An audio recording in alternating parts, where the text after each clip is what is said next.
power. Here they come. Good evening and welcome to Green Watch Live. I'm your host, Treasure Mitchell. As a forewarning, tonight our topic will be sex work, so mature language may ensue. Um, Welcome to our guest, Berry Kay and Madam Carmen. Thank you so much for joining us, guys. Thank you Thank you for for having having us. us. Yes, you're very welcome. So we'll start with you, Madam Carmen. Please tell us, introduce yourself and tell us more about you. Well, I'm Madam Carmen. I'm a femdom, dominatrix, domina, dommy, whichever one that you want to use on any particular day. Okay, and what does that include? Domination, fetish play.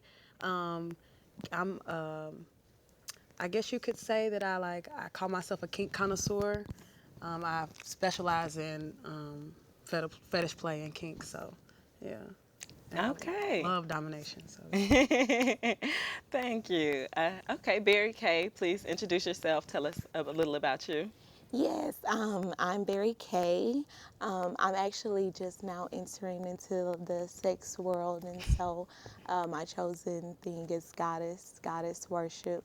A lot of it has to do with me reclaiming my power and working with the divine feminine and things like that. So it has a lot to do with what she's doing, but it's just a kind of another area of it. But it's domination work as well. So yes.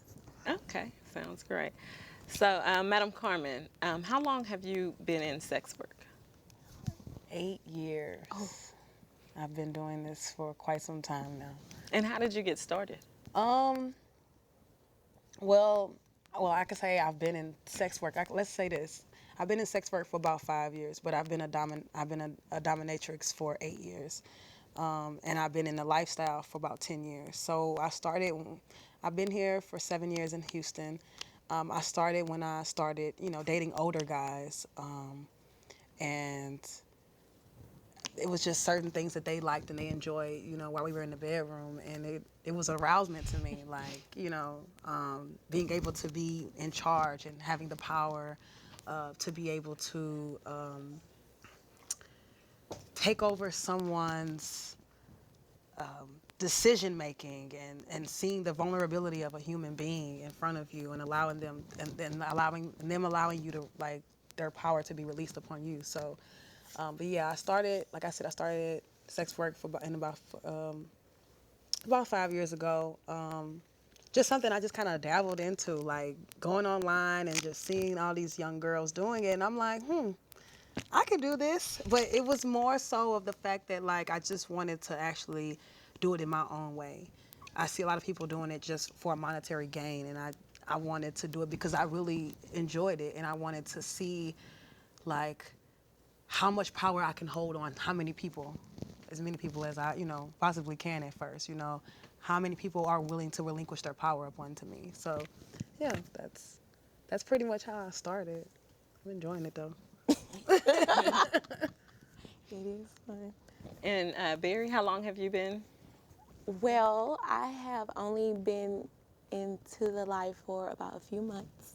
So I'm really just getting my feet wet. Like I'm still in the phase where I'm dabbling in it and researching and learning more and finding what works for me and what doesn't work for me. But all of it is an adrenaline rush for me. Yes. Like it's all like, oh my God, like it's a big responsibility, I feel like, because you're putting yourself in a position of power, and this person is trusting you with that power. And so you kind of like you want to be a good person, but then you also want to be able to play your role and be able to feed off of their energy, and they feed off yours, and you want to be able to enjoy yourself. So I'm in that phase where I'm just like I remember getting, that. I'm getting my feet wet, but it's all just so exciting, and I'm just finding new things that I like and new kinks and fetishes, and I'm finding some weird stuff too, but like it's all good because everybody has their thing. But it's something that I look forward to doing for many years because the more I go deeper into it, the more I enjoy it and find pleasure in it. So Yes. I try to live a life of pleasure. So Good yeah. to hear. Good to hear. So, Madam Carmen, have you always been public with your sex work? Heck no. No, no, no. I mean, because of the fact that you still have your own day-to-day normal, we call it vanilla life. So you have your kink life and you have a vanilla life. And my vanilla life reflected more of a professional, appearance, and I didn't want those worlds to collide. I mean, as of now, I've relinquished it all. Like I'm all out there, and I'm enjoying it. I'm loving it because not even necessarily, not even like yearning for validation from other people, but just self validation and seeing how it makes me feel. If it makes me uneasy, then I can refrain, But I still have my minor reservations, but.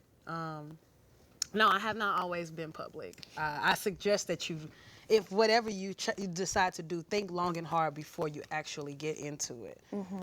Before you even make the decision of going public, I highly suggest that you do your research first and make sure that you cross your T's and you dot your I's when it comes to what you really want in life. Because I mean, I started when I was in my early 20s, so. Now I'm 30, but like if you start in your early 20s, you could be going to school and you're like, hey, I want to do this, but then next thing you know, you're in like a profession to where like that stuff will reflect upon whatever it is that you're doing in that moment, and it can affect you. It could have adverse effects and it could have positive effects. You never know.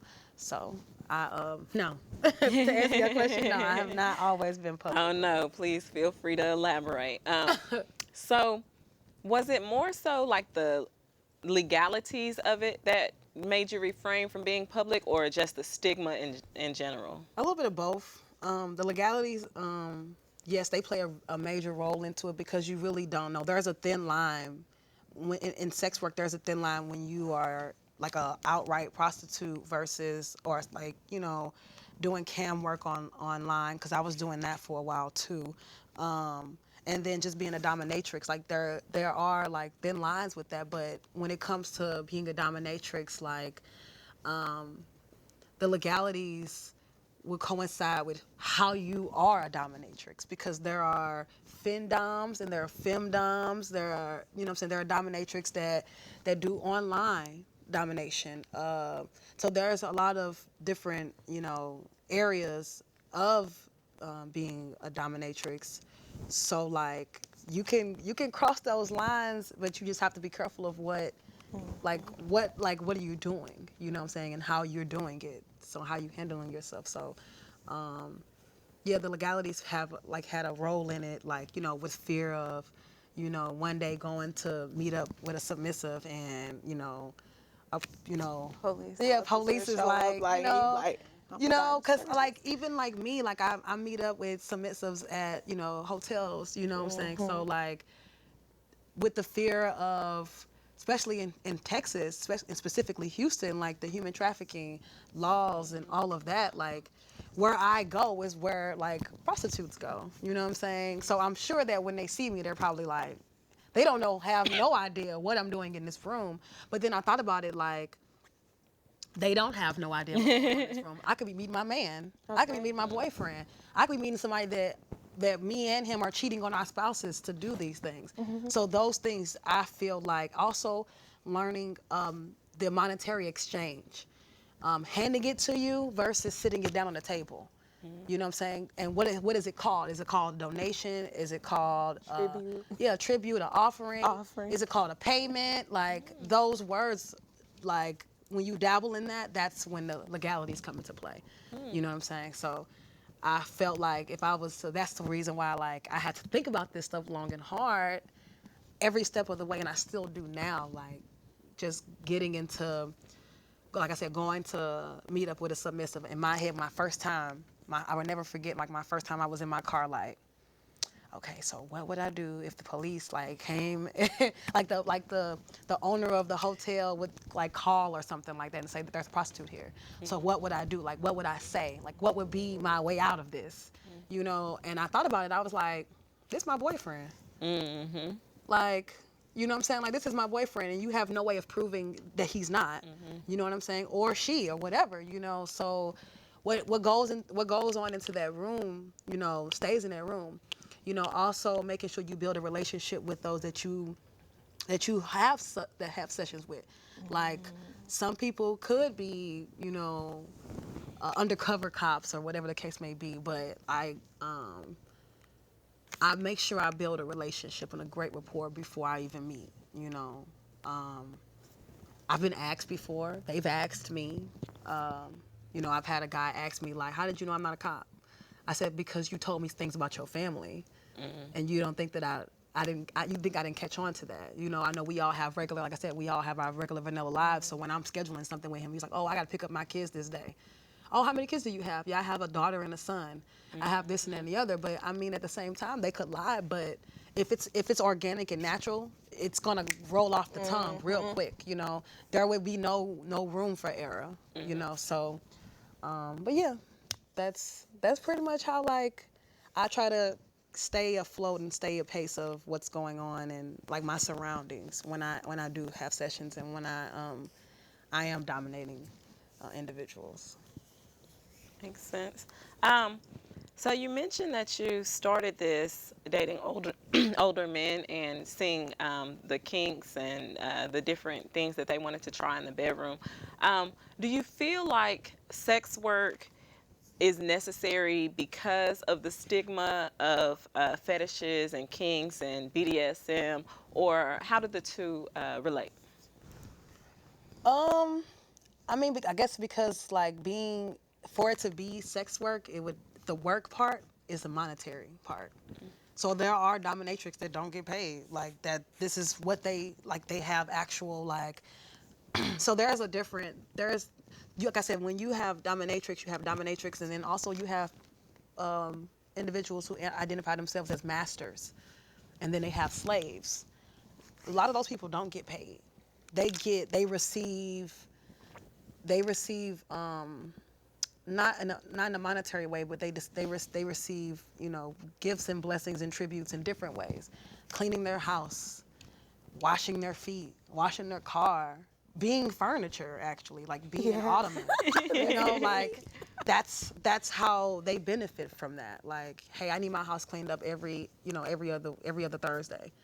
I need you to come over here and do that every day. I mean, every other Thursday, the days that we have assigned. If you don't, then you get punished. But and that's their relationship. So for me, like, because it's sex work, for me, the reason why I would consider it sex work, because like I said beforehand, before I even like started like my journey as a dominatrix, I was into cam work. But that is another form of like, if that's a form of sex work, but it's also a form of domination. So I had pay pigs that would just pay me to play with my feet, to show my toes off, or just certain things like that, certain kinks and fetishes that they would like to participate in. It doesn't have to be like one-on-one in person. I've had people that pay me great money for my underwear, you know, but that was because I would send them a video of me playing in my underwear, and they're like, I want those, so like that's where those lines kind of become very, very blurred, is when whatever it is you're doing, you're receiving a monetary gain for it. If you're getting paid for something, and I feel like the reason why it's a problem is because government's not getting their cut out of it. But now they are, because if you're paying me through PayPal, I have to claim that, claim that as an income now, So I mean, you can't come to me and say that I'm doing sex work when you're not getting your money because you're getting your cut. So at the end of the day, like, I feel like the lines are still blurring, but at this moment in time, like, that's the reason why a lot of things are illegal, is because the government's not getting a cut of your money. Things are under the table, if you will.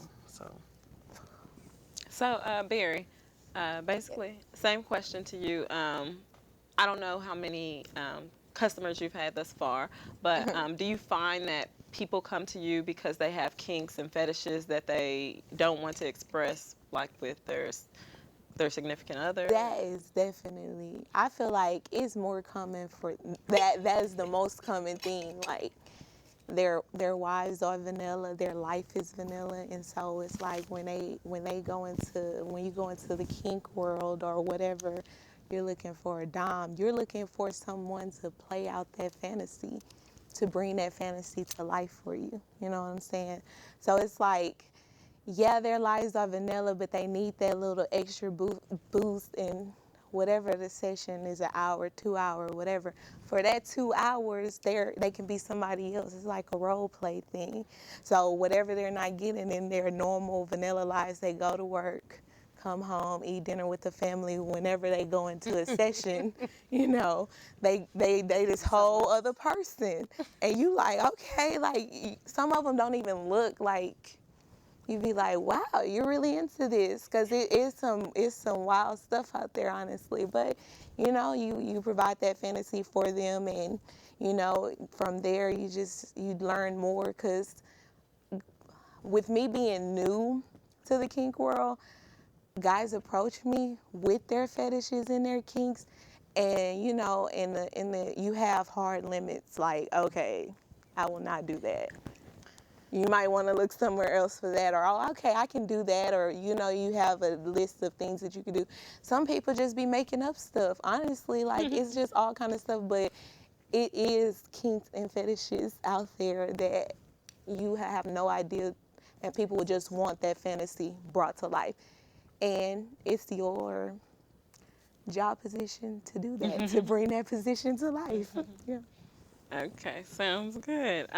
So, Madam Carmen, you mentioned the government and paying taxes and things of that. So, are you for the legalization of sex work? Would you be okay with That's a good question. paying your fair amount of taxes and following whatever guidelines I'm sure the government would implement if they did legalize it? If it requires them getting off my back and I don't have to feel in fear of whatever it is I'm doing, because I feel like ultimately it's a pleasurable service, and I know for a fact that there are people that's in the government that participate in this. So at the end of the day, why are you keeping me from making you happy legally, but I can compare it to the legalization of marijuana, because I remember talking to my brother who lives in Seattle, Washington, and he was upset when they legalized it, because he said now, like, the prices will go up, and now people will be all in your business, whereas, like, yeah, they're going to try to be in your business, but you can strategically try to figure out a way of doing whatever it is that you're doing to behind closed doors or whatever. So I feel like if it is legalized, there will be stipulations to it, and that's when, like, I'm iffy about it, because they can say, oh yeah, we're going to legalize it, but you can't penetrate. You know what I'm saying? Without, like, you can only penetrate for 30 minutes or 5 minutes. And then it's going to be a problem, because I'm like, no, because, baby, this is what I love to do. So, that's where I feel like it becomes problematic. I don't mind it being legalized for you to get off my back. And if you feel like you need to get a piece of my pie, I need protection if that's the case. If I'm giving you some money that I'm doing, I need protection. If you feel like, because they have these arguments of, women or sex workers, period, not being safe or not feeling safe and not feeling protected, and we're exploiting ourselves in a way to where it can be dangerous. But in those avenues, if that's the case, then the predators need to be off the streets. You know what I'm saying? If you know that I'm going to be on this website, trying to find, clientele, how do we weed out those predators? How do we weed out the assaulters? So that's what I would feel like. I would want that. If you're going to do, if I'm going to give you some of my money, I need you to do that for me. That's what you need to do, because at the end of the day, you'll be my pimp. If that's the case, because that's what the pimps feel like they are. They're protection. They receive money because they're trying to protect their their product. That's a great word to use. I hate to objectify ourselves in that manner, but that's the relationship, and that's how it's always been originally. So I like all my money, and that's another reason why, like, when I was doing cam work, people would always ask me, why don't you get on these sites, third-party sites? They take a percentage of your money. I want all my money because I did all the work. All you doing is putting it on a website for me. Yeah, I get that, but I've done that by myself way before I even put it on here. It may seem more convenient, but at the same time though, like, people don't realize sex work is actual work. Like, it's a job, and that's the reason why I slowed up on the camming, because it was a job, making sure that you maintain your body image, making sure that, like, you have a wardrobe, you're setting up your own cameras, like, you're doing literally everything. So, like, and that can be exhausting, because by the time you get to the point to where you're actually doing what you're supposed to be doing in front of the camera, you're putting on the front, because you're not even aroused, because you're like, okay, I'm gonna set up the camera, okay, I'm looking like this, and okay.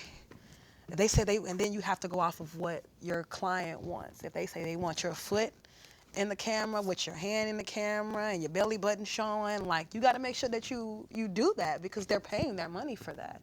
So now you got to make sure that you got in an angle to where you're able to do all of that, and that's when it becomes very difficult. So, like, if I'm gonna pay somebody if I'm gonna give the government some money, they're gonna have to help me with all of that.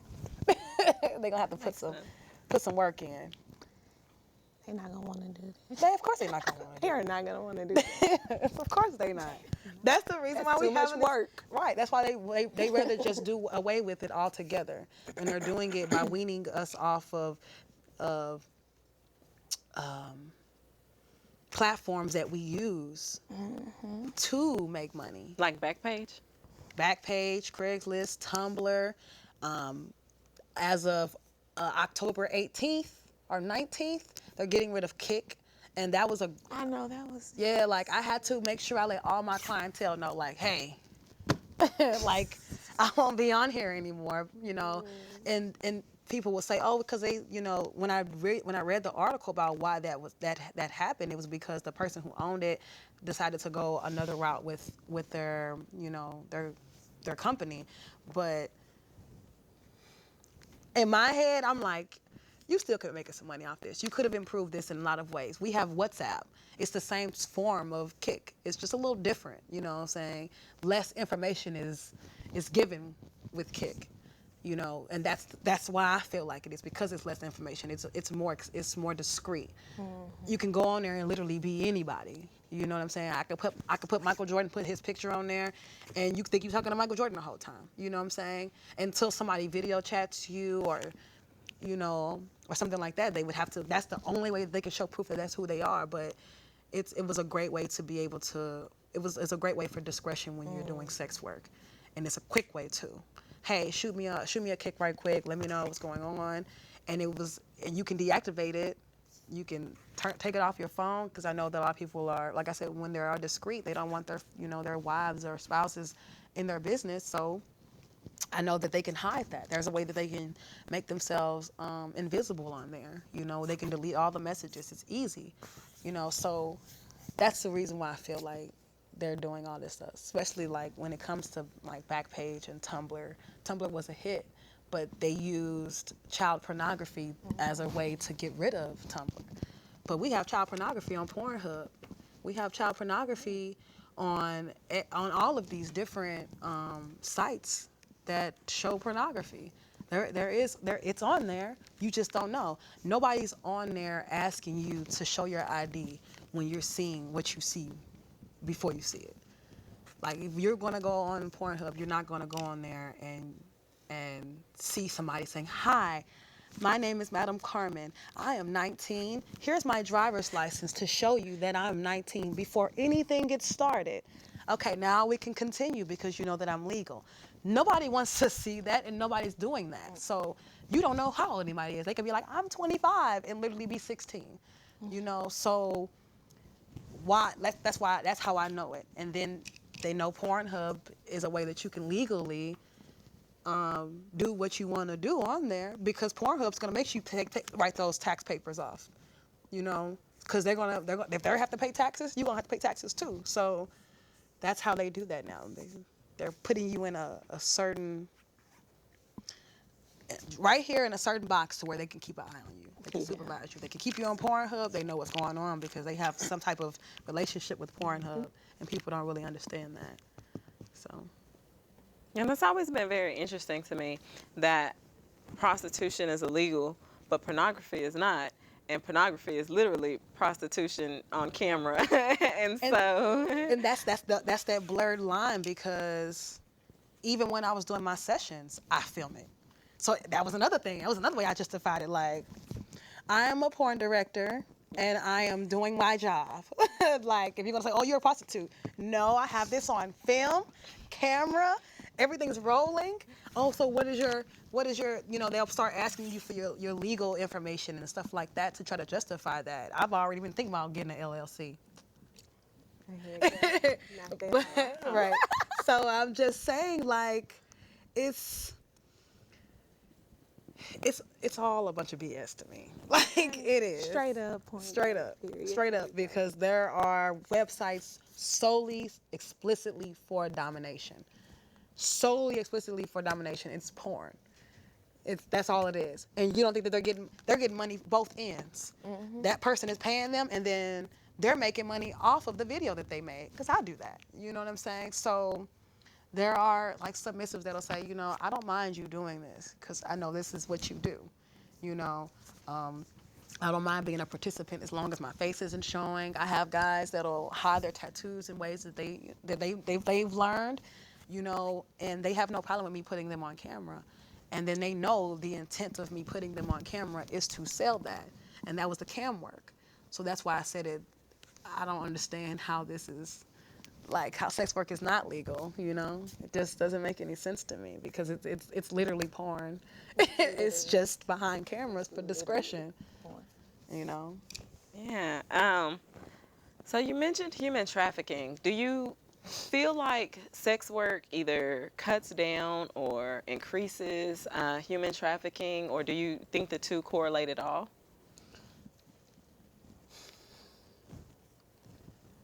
You can answer first if you'd like. I mean, yeah, because, Okay, in my opinion, I feel like sex work, when you are a willing sex worker, you are voluntarily doing this because that is something that you want to do, and whether you're getting paid for it or not, that's sex work.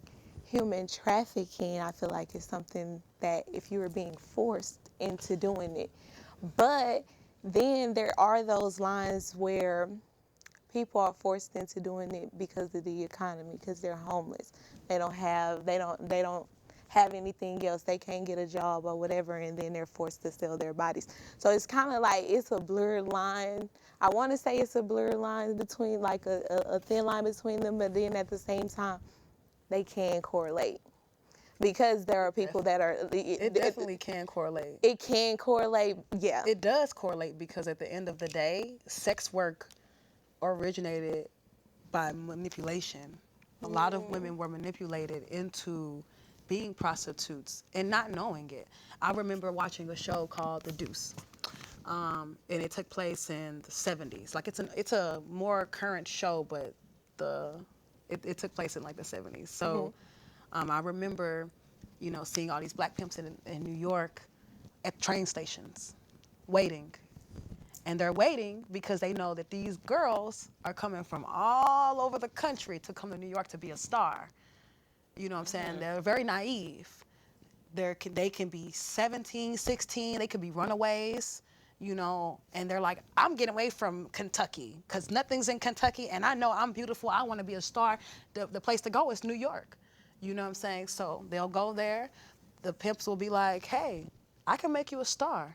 You see what I got on? I'm a star. And that's how they do it. That was the makeup. So, and I remember seeing that. And the manipulation is, I'm daddy. I'm going to take care of you better than anybody else will. I'm going to provide you a home because when they run away, when they go off there, they don't have no plan.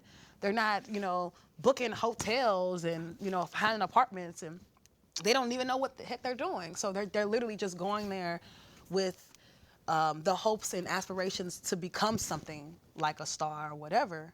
So, like, yeah, And to see that show, it was a transformation from like to see how prostitution transformed into pornography, like how you would go to New York and you would have these shows, and there were like personal shows in these like in this building where you can pay some quarters or dimes or dollars or whatever to see someone for however long do a private show for you in this little box. You know what I'm saying? So peep shows, I guess it would be called. But seeing that manipulation and saying, hey, like you have to make this money for me, because in order for us to be able to eat, you got to make this money for me, and that's sex work.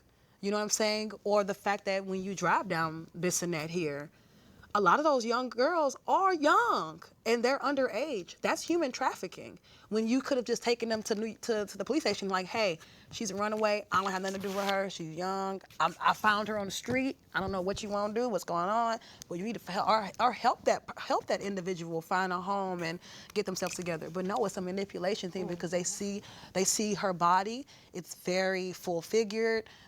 It looks like a woman, even though she's a child, an adolescent, or whatever.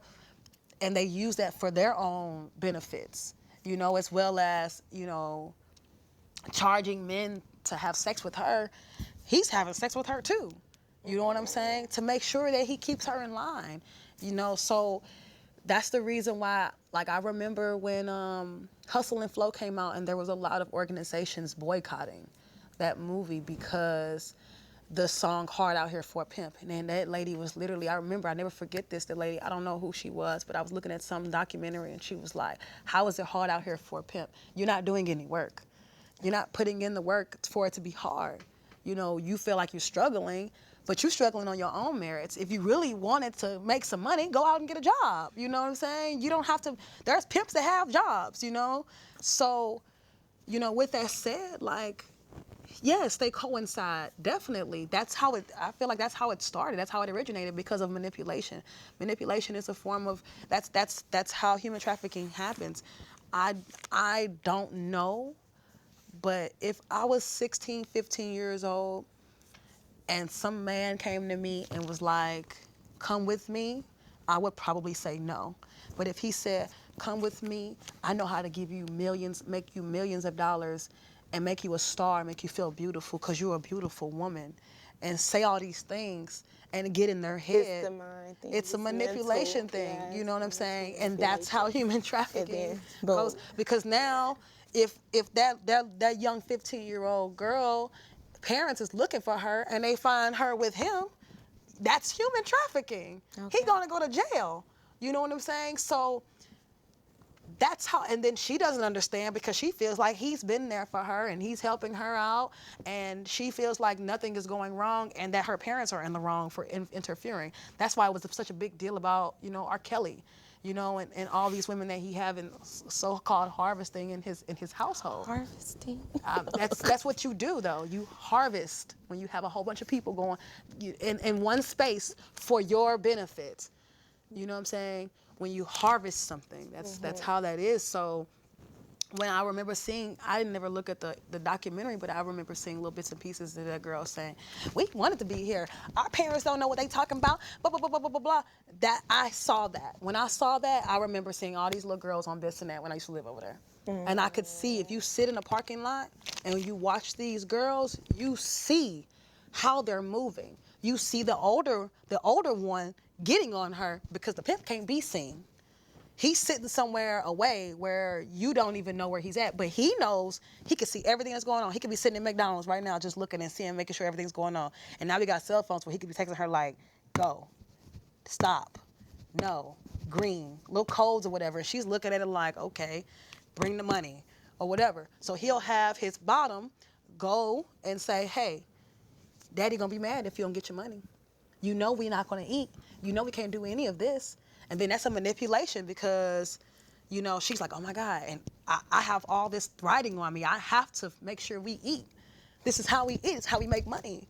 You know, we make money to eat. So, like, I don't want to let daddy down, because this is who's protecting me. This is who making sure that who I am, like, booking as clientele is treating me right and making sure that I have the right attire for whatever it is I'm doing, and making sure that my body and organs are up to par for the position and role that I'm playing. So that a lot of that comes into play. And yes, I have to say, like, that's the realities of sex work and human trafficking. They are one and the same in those eras.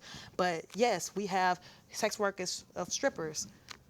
So a lot of women choose that, whether it be, oh, I don't have no money. There's a lot of ways you can make money without having to be a stripper. That was a choice that you made.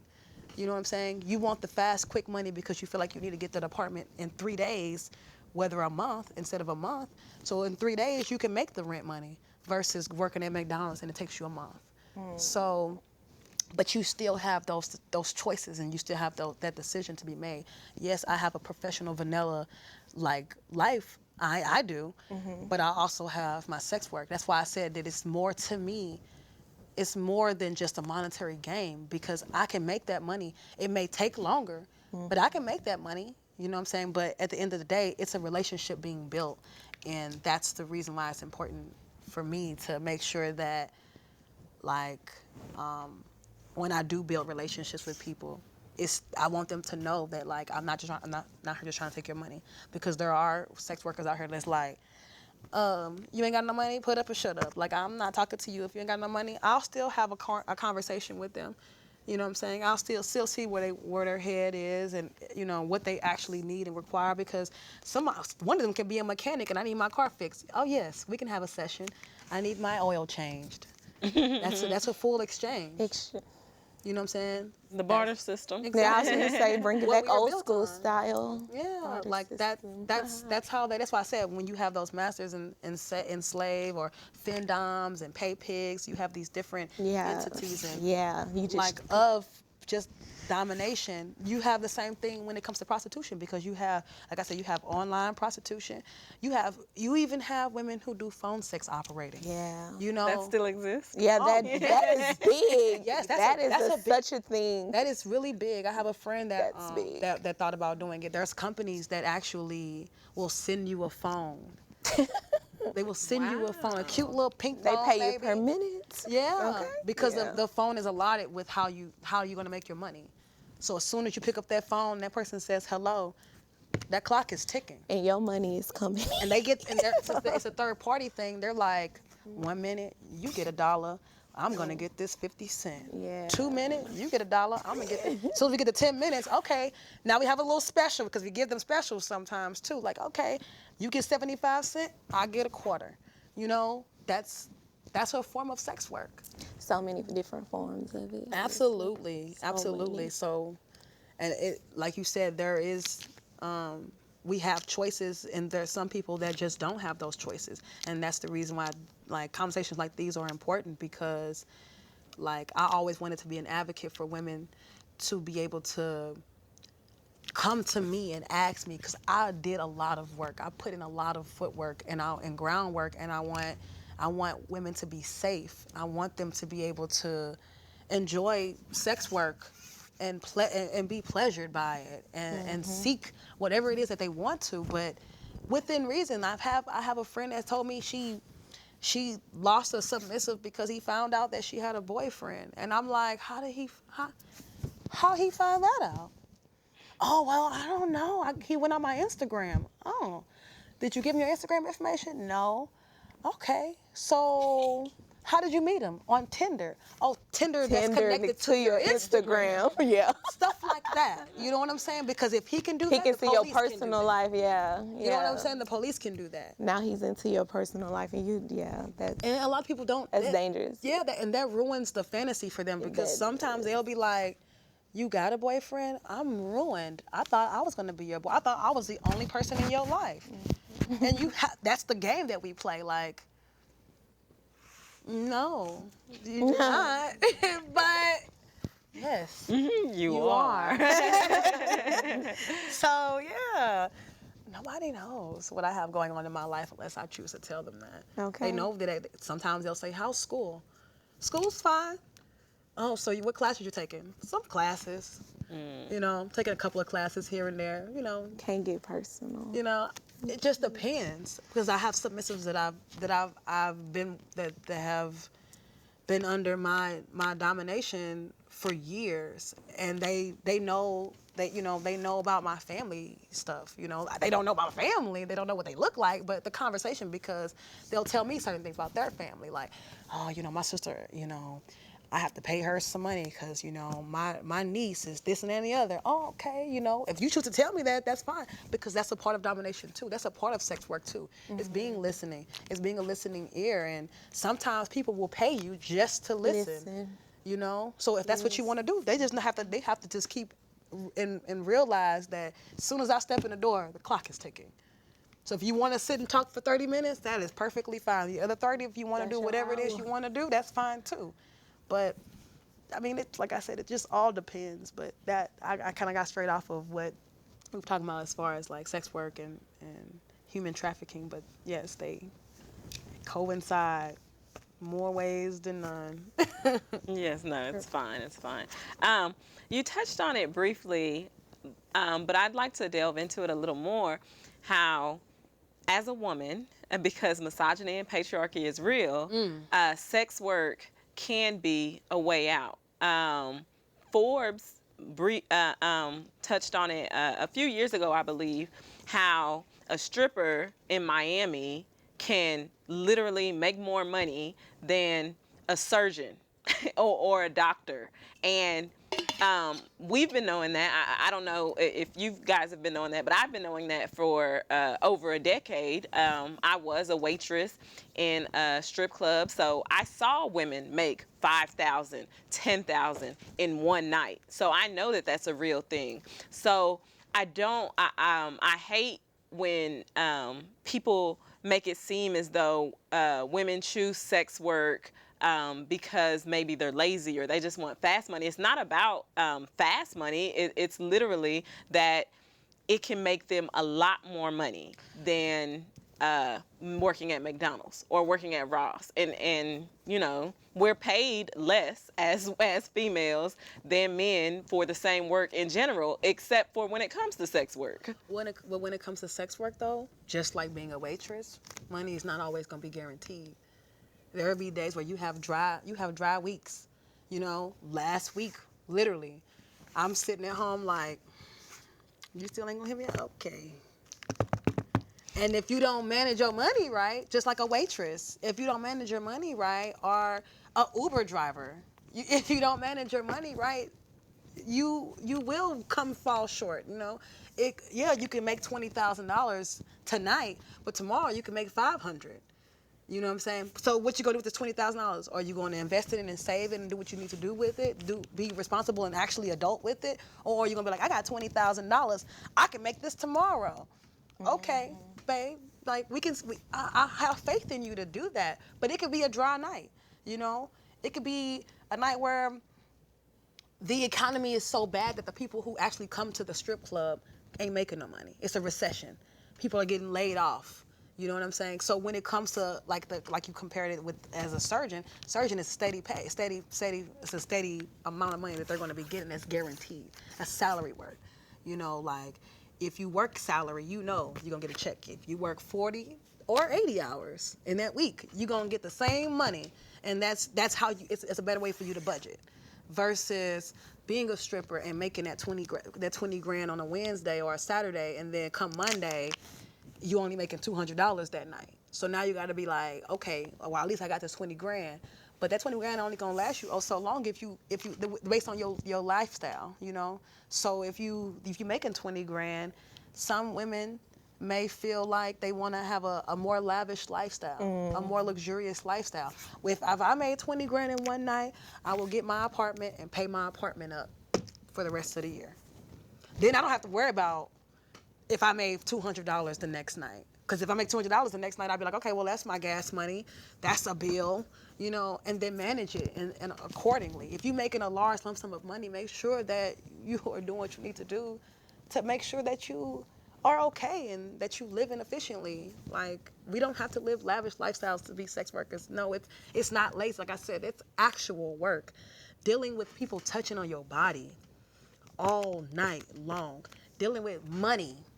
The nastiest thing in the world, touching your body and touching parts of your body that should not be touched with money. You know what I'm saying? If I'm putting a dollar between someone's butt, you know, we don't know where that dollar came from. It could have been the same dollar that we just gave a homeless man or we found on the ground or whatever. Like, we just never, somebody could have been doing something else with that money, you know? You just never know. So, like, with those things, that's work. And you have to make sure, like I said, you have to make sure that you maintain your cleanliness and your health when you are a sex worker, too. That's important. And the wardrobe. Those heels are $100 and some odd dollars every time you pay for them, every time you get a new pair of heels. And they may only last you for 2 months, depending on how hard you're going on the pole. Because sometimes them heels gonna break, you know? It just depends. Like, I've seen it. Like I said, I've seen people make money to just, you know, meet ends. But there are also people that just do it because it's pleasurable to them and that they enjoy it. I wouldn't mind being a stripper for maybe 6 months. I don't know how to do none of those moves, you know, and I don't really have good upper body strength because that's what I look at. I'm like, It takes all of that too. yes, and they don't People realize never that. realize that People it takes be- all of that. You can't Yeah, just you say, can "I'm gonna be a stripper today." Like, no, these women practice, and They have to go to they work. work out. Yeah. They eat healthy, whatever they like. They have to maintain their body and have physical strength, literal physical strength. Some of them have to get all of be their on hair that pole. removed from their body. I see it. Yeah. Yeah, when I was in the strip club, one of the things that I recall is that whereas you know you go to work on your cycle all the time as women, it's just a thing. But when you're a dancer, it's like a big thing, and these women were so inventive with coming up with ways to hide that and disguise it. And I just remember seeing that, like just thinking, you know how that has to feel, and just you know the different ways that they would come up with doing that. It was just I remember somebody taking like a makeup disc that you put on makeup with and using that, and I'm just like having to go through that, and you're already at a difficult time, because we all know like how it I was just feels gonna say. yeah at that time of the month. So to be already going through that, and then having to come up with these inventive ways that put you in a very uncomfortable situation, I don't want to even imagine how that felt. But then, like you said, to go on and during the night be touched, have all these different people in your face, money And you have on to all over smile. your body. Yes, exactly. And then you have to keep up the facade. So yeah. Yeah, like just imagine, like, I remember going to a strip club and I can just tell that she just really didn't want to be there. And you know, it's this one guy, she dancing for him and he's smacking her butt so hard. She literally had to stop him, just like, stop, you know? But then that money was cut. Because he like, well, I want somebody else now. Because you're pleasing, that's the client, you know? Just like if he was to sell a house, you got to do whatever it takes to sell that house.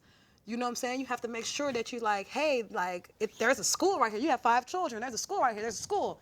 School. Like, you have to make sure that you do what you got to do to make that, to sell. You know, it's marketing, it's sales. It's like, that's why I said, like, sex work is actual work. The thing about it is people just, like I said, I feel like the only reason why it's so frowned upon, for 2 reasons. Because of a patriarchal society that we live in, and women are deemed objects of achievement. So nobody wants their achievement shared, if you will. So if you have a wife and she decided to be a stripper, you don't want all your friends to be able to have the luxury of going to her job and seeing her naked, when that was something that you feel like you've achieved. Like, I married her, I get the right to see her body anytime I want, however I want, where I want, when I want. But now it's like, yeah, you do, but everybody else can too. You know what I'm saying? And that's one of the reasons why I feel like that. And also, like I said, because the government ain't getting their cut. I just feel like sex sells, but they don't want you to sell sex. That's just But they selling sex though on porn. exactly. That's what That's I'm a saying. billion-dollar Sex entity. sells, but they don't want you to sell sex physically. Gotcha. They'll put it in a food ad to sell food. They'll put a sexy yes. worker to sell food.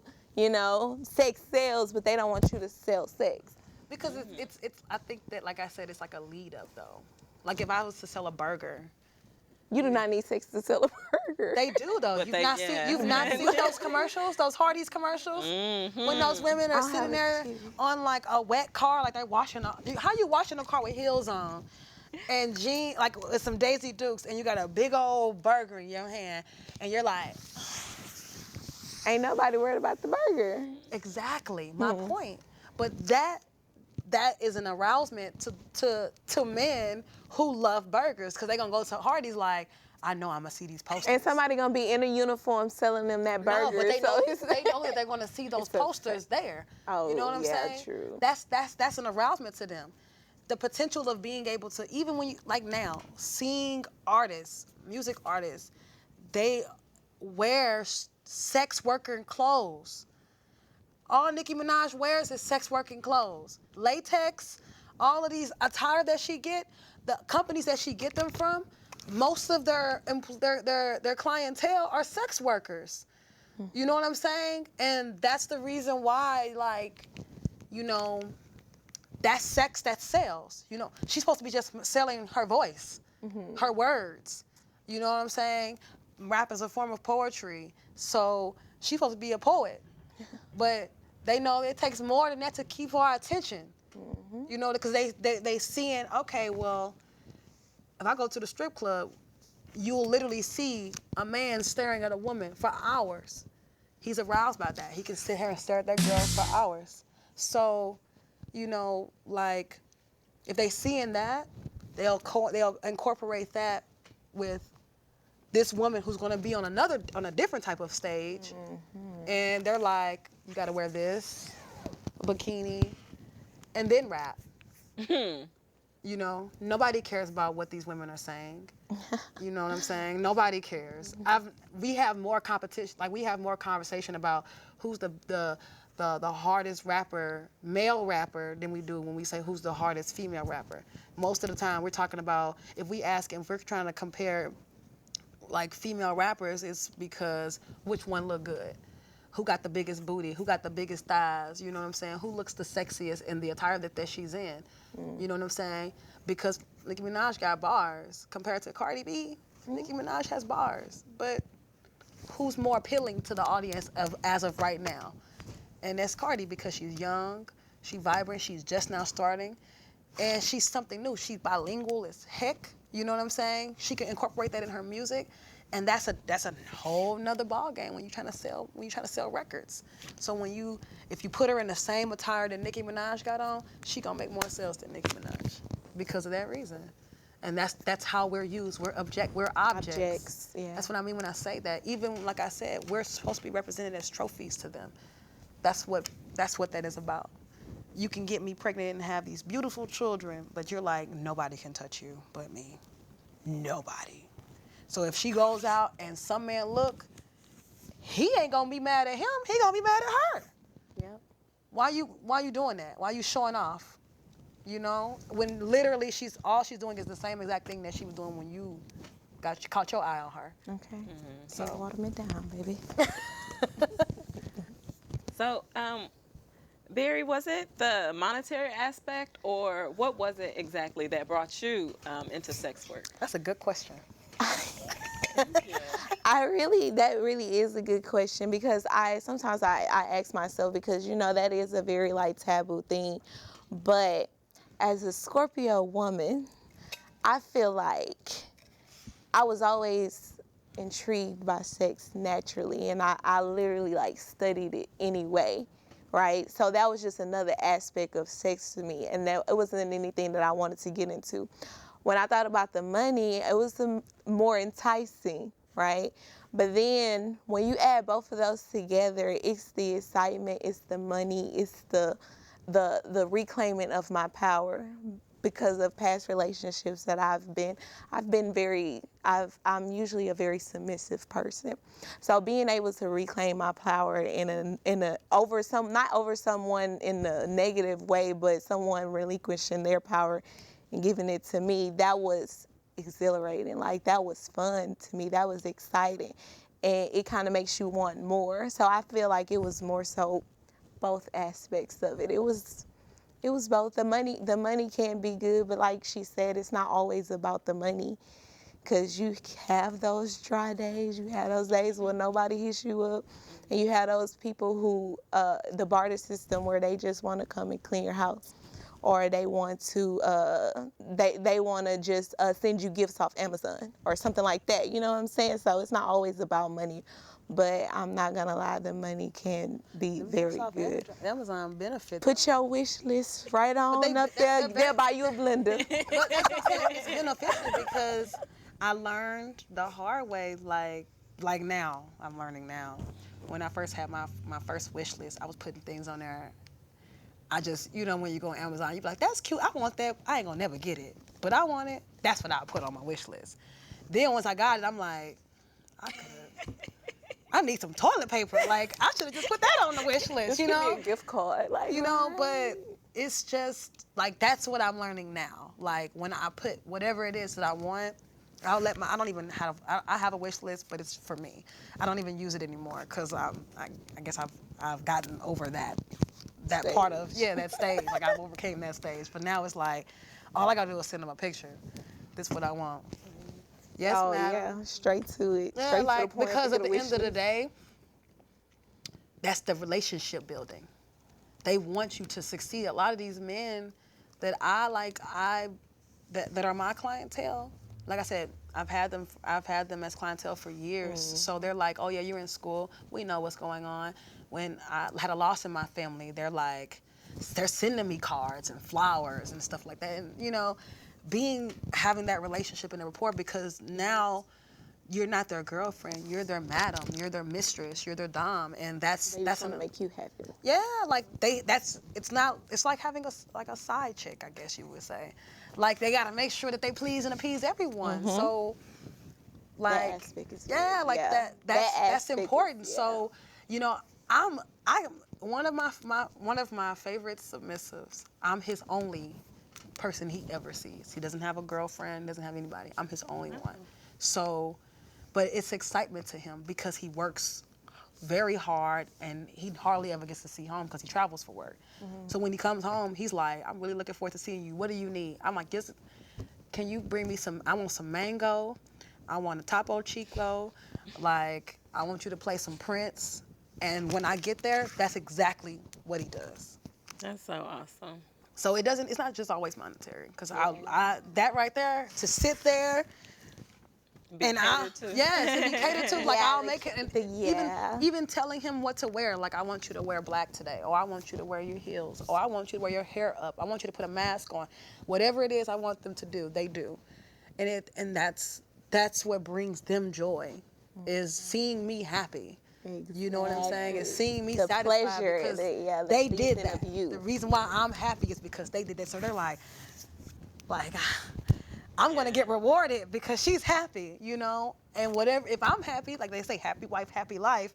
If I'm happy, they know they're gonna be reciprocated. Exactly. All right. Well, thank you for joining us for Green Watch Live. I'm your host, Treasure Mitchell, and in the words of Gloria Allred, why is it immoral to be paid for an act that is perfectly legal if it is done for free? Thank you. And please watch the government because the government is watching you. Good night.